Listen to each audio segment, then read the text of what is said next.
What's up guys? Kamusta kayong lahat? This is Chris and welcome back dito sa channel ko. So for today's video na i-share ko sa inyo is about basic trading strategies using support and resistance na magagamit nyo sa pagtitrade ng cryptocurrency, forex, or stocks. So, tuturuan ko kayo guys kung papaano gamitin ng tama ang support at resistance. Tuturuan ko kayo kung papaano ma-identify kung nasaan ang support at resistance area. So, I'm sure na kapag natapos nyo tong video na to, matututo na kayo kung papaano mag-draw ng support at resistance sa mga charts nyo. So, before we proceed, give a thumbs up muna and let's dive into my chart. Alright guys, nandito tayo ngayon sa trading view. Ito yung gamit kong charting solution. Preferred kong gamitin to kasi napakadali lang gamitin and friendly user siya. So kung gusto nyong gamitin to, punta lang kayo sa tradingview.com. So ito yung site na yon. Tapos punta lang kayo sa chart. And then mapupunta kayo dito. Alright, so kung makikita nyo, dito sa left side, ito yung toolbar. Ito yung ginagamit sa pag-technical analysis nyo. Dito naman sa taas, makikita nyo yung other functionalities. So, dito nyo ilalagay or dito kayo maghahanap ng assets or yung instruments like BTC to USD, Euro to dollars, yan. Diyan nyo po makikita. Search nyo lang dito. Alright? Then, ito naman yung time frame. So, dito nyo i-change. Let's say, gusto nyo i-change ang time frame into 1 hour. Click nyo lang yan, then yung chart is mababago po sa 1 hour time frame. Alright, then ito naman yung candles. So, yan. Click nyo lang yan. Tapos, ito yung indicators. So, kung gusto nyo maglagay ng indicators like moving average, MACD, or any other indicators. So, dito, i-search nyo lang, i-input nyo lang yung indicator na gusto nyong i-search. Tapos, enter nyo lang din, lalabas na yan. Alright, so ngayon guys, focus lang muna tayo dito sa trading strategy na ituturo ko sa'yo. Alright, so yun nga yung support and resistance. Okay, so papaano nga ba ang tamang paggamit ng support and resistance? Papaano nyo nga ba ma-identify kung nasaan ba ang support at resistance area? So, before akong maglagay guys ng support at resistance, una kong ginagawa dyan is ina-identify ko muna from higher to lower time frame. So ako, nag-i-start ako lagi sa 1 week time frame para makita ko kung nasaan ba yung main trend. Alright, so dito, punta lang kayo rito sa time frame, then change nyo lang yan into 1 week time frame. So ngayon, ang tamang paglagay ng support at resistance, dapat yung pinakadulo ng candle is nag-touch po siya more than 2 to 3 times. Or the more na mas marami siyang nag-touch, mas stronger po yung area na yon or yung support at resistance. Okay? So dito, makikita natin guys, yung resistance. Nasaan bang resistance dito? Eto, di ba? Obvious. Bakit? Bakit ko nasabi yan yung resistance? Kasi tingnan nyo, ilang beses ba siya nag-touch? Oh, 1, 2, 3, 4, 5. Di ba? Nakita nyo guys? Okay?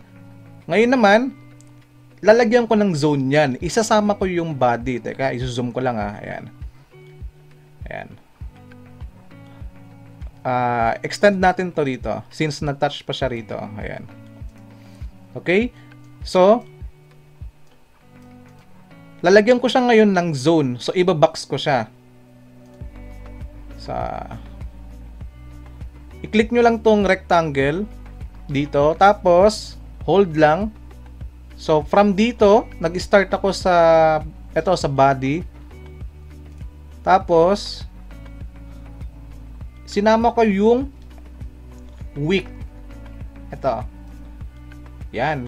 Sinama ko tong wick dito. Yan. Yan. Ngayon, ito na yung resistance zone ko. Okay, nagets nyo? So ako, ginagawa ko para malaman ko kung accurate nga ba itong resistance zone na to. Ginagawa ko, pinapalitan ko yung candlestick into line. So dito makikita ko guys, ayan, nakita nyo? Oh.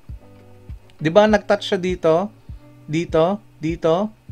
and dito. So, more than 3 times siyang nag-touch. And makikita nyo yung line is accurate po siya. Okay? So, yung line na yan is yan yung body ng candle. Tapos, nakikita nyo rito, yan yung mga rejection or yung mga wick. Okay? So, yan yung laging ginagawa ko guys para makita ko kung accurate nga ba yung nilagay kong resistance. So, ayan. So, ito na yung resistance area ko or resistance zone ko sa weekly. So, ngayon, malalaman ko na kapag yung price is pumasok na sa zone na to or nag-touch na, magkakaroon siya dyan ng rejection. Katulad ng ito nga, yung nakikita nyo ngayon. So, zoom in ko lang. Ayan guys, so kung makikita nyo, yung price nandito na siya, ni-reject ng market. Kasi, respective area yan. Yan yung resistance. Alright? So, expect mo na magkakaroon ng rejection dyan kapag yung price is pumunta dyan or na-reach niya yung area na yan. Magkakaroon ng retracement. Okay? So, yan yung resistance area ko sa weekly time frame. Okay, so nasaan naman yung support zone dito? Okay, so ito naman yung support zone natin. So, ito na lang, dito na lang ako maglalagay, guys. Yan.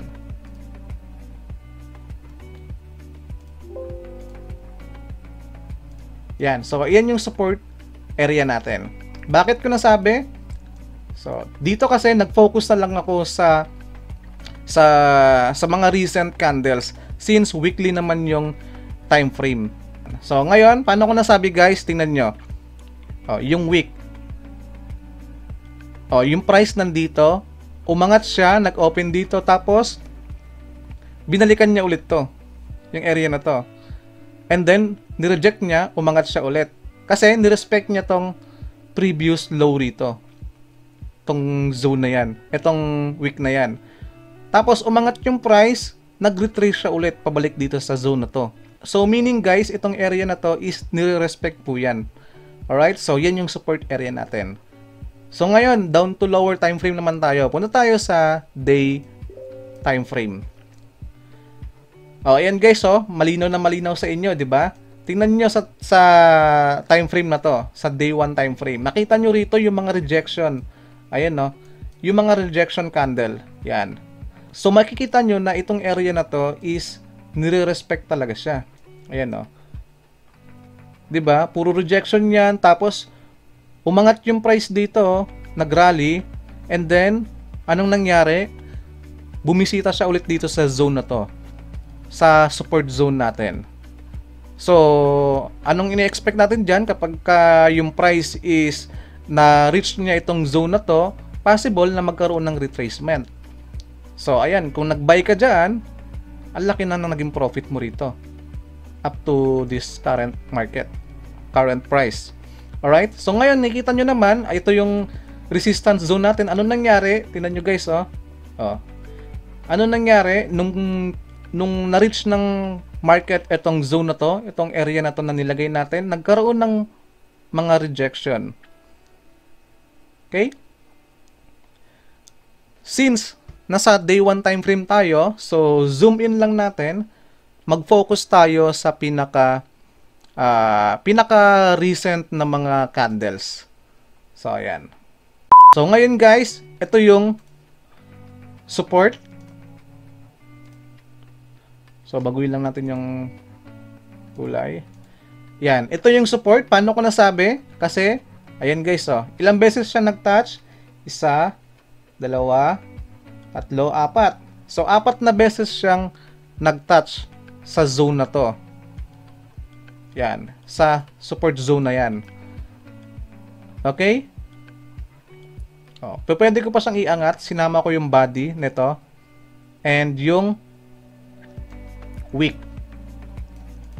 Yan. So considered yan guys, considered to. Considered yan na support. Mas maganda kasi guys na maglagay ng zone instead of using line only.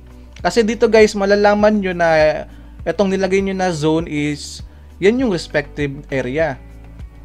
Malalaman nyo na kapag yun nga, na kapag yung market is pumasok dyan sa zone na yan, ini-expect nyo na magkakaroon na ng rejection or retracement. Alright, so ito yung resistance natin, I mean zone, then ito naman yung resistance. Ayan. So obvious naman, 'di ba? Oh, obvious naman siya na ito yung resistance natin kasi tingnan nyo guys, puro rejection. Sinama ko tong body, ito yung pinakadulo, itong body, tapos itong wick, ito lang ang sinama ko dito. Yan. So ito yung resistance natin, zone. 'Di ba? Napaka obvious naman, 'di ba guys? Tingnan nyo, ilang beses siyang nag-touch. Sa 2, 3, 4, 5. Tapos ang lakas ng resistance na to. Alright, so ngayon, punta naman tayo sa lower time frame. Punta tayo sa 4-hour time frame. So, makikita natin guys, dito sa 4-hour time frame, makikita natin dito na yung price is nagko-consolidate or ranging. So, ayan. So, dito, ibig sabihin, yung price is nagbo-bounce back lang sa support and resistance area. So, dito malalaman nyo na wala pang trend dito. Hindi pa siya downtrend, hindi pa siya uptrend.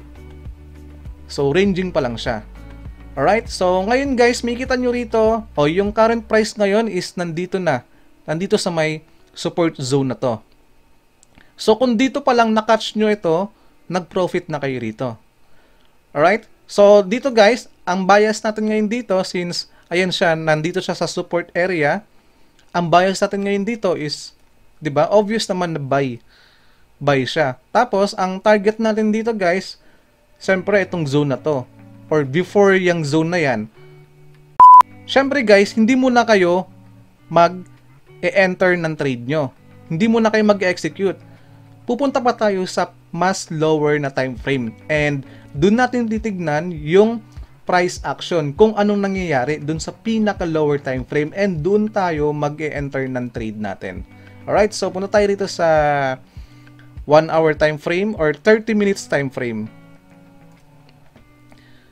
Right, ayan guys, so makikita nyo, nagkakaroon dito ng higher high, higher low, higher high, higher low, and ayan siya, acting na magkakaroon ng higher high rito. So makikita nyo rin, ito guys, so ayan nag-bounce siya dito. So makikita nyo yung price, nag-rally siya pataas, 30 minutes time frame to and then, anong ginawa? Syempre, ang market, napapagod din yan. Hindi yan siya always na pataas lang, hindi yan siya always na pababa lang na straight. So anong nangyari guys? Tingnan nyo. Nung umangat yung price, nag-bounce back siya. Saan siya nag-bounce back? Sa zone. Sa support zone natin. Pumasok yung mga buyers dito. So, ayan nangyari ngayon. So, buying siya. Okay? Pwede tayong pumasok dito guys. Maglagay tayo ng trade natin dito. So, pwede tayong mag-buy. Tapos, ito yung target natin na area. Alright? Okay guys, so sample tayo ng another pair. So, try natin ang GBP CHF. Alright, so dito guys, identify muna natin from higher time frame kung nasaan ba ang support at resistance. So palitan lang natin ng time frame to. Gawin natin weekly time frame. And then dito, nasaan ang resistance dito? So 'di ba ito? Lagyan natin ng zone . So ito yung support. Support pala. I mean, ito yung support area ko.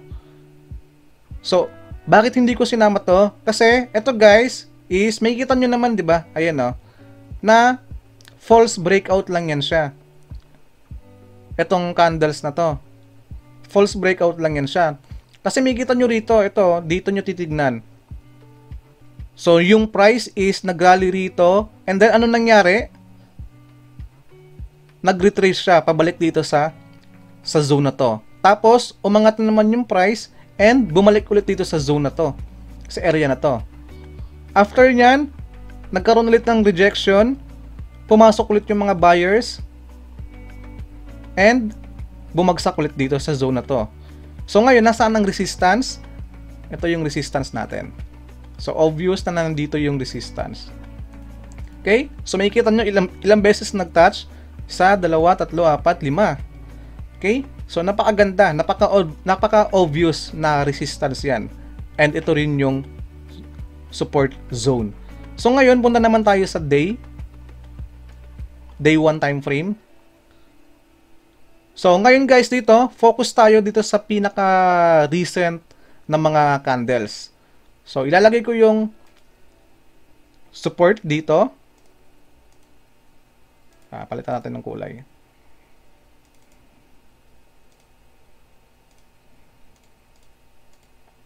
So ito yung support natin. Zoom in ko lang guys ha. Yan. So ito yung support zone. Bakit ko nasabi?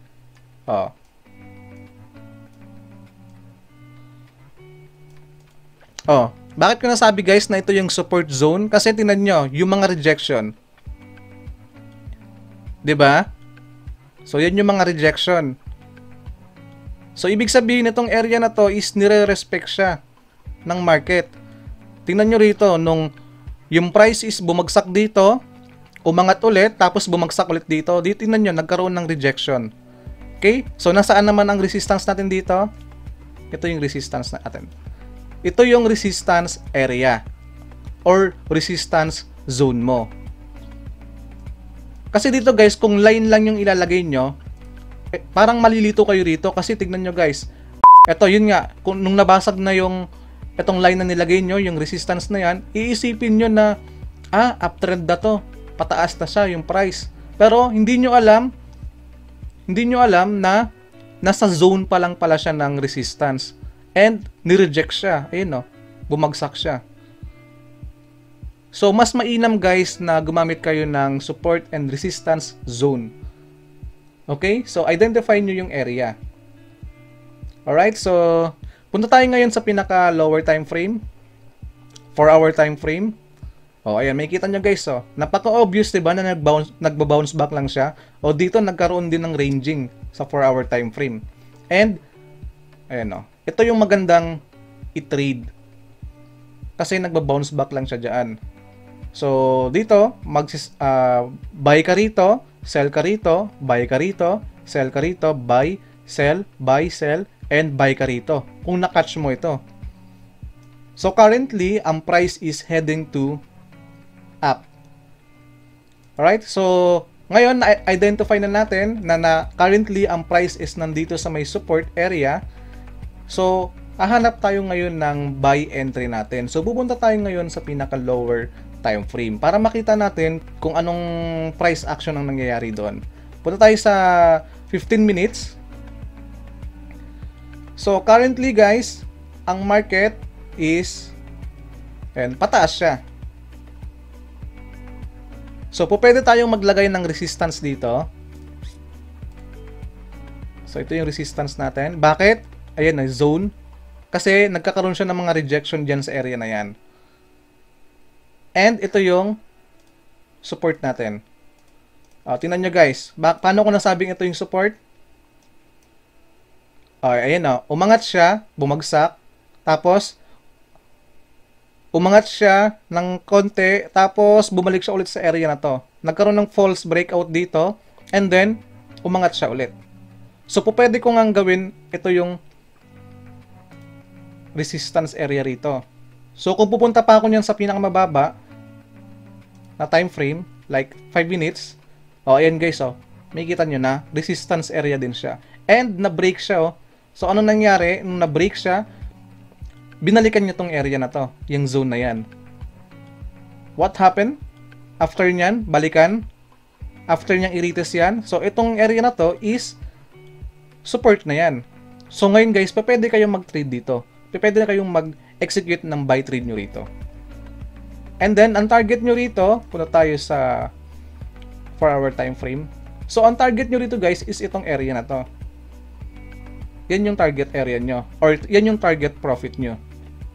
So, ganun lang guys kadali gamitin ang support and resistance. And ganun lang din kadali kung paano ma-identify kung nasaan ba ang support area at resistance area. So sana may natutunan kayo rito, and kung nalilito kayo guys, ulit-ulitin nyo lang tong video na to para maintindihan nyo. Napakadali lang naman talaga niyan, and I'm sure na mamamaster nyo yung support and resistance. Alright guys, so bago ko tapusin itong video na to, disclaimer lang ha, hindi po ako pro trader, hindi rin po ako financial advisor. So ito pong video na to is for educational purpose lang. And para magkaroon kayo ng idea or sariling strategy bago kayo mag-execute ng trade nyo or sumabak dito sa trading world. Alright, so sana guys, nagustuhan nyo itong video na to, and please like this video guys kung nagustuhan nyo po yung video na to. And kung hindi ko pa kayo subscribers, click mo na rin yung subscribe button dyan sa baba, and click mo na rin po yung notification bell para updated ka pag may mga bago akong upload. See you!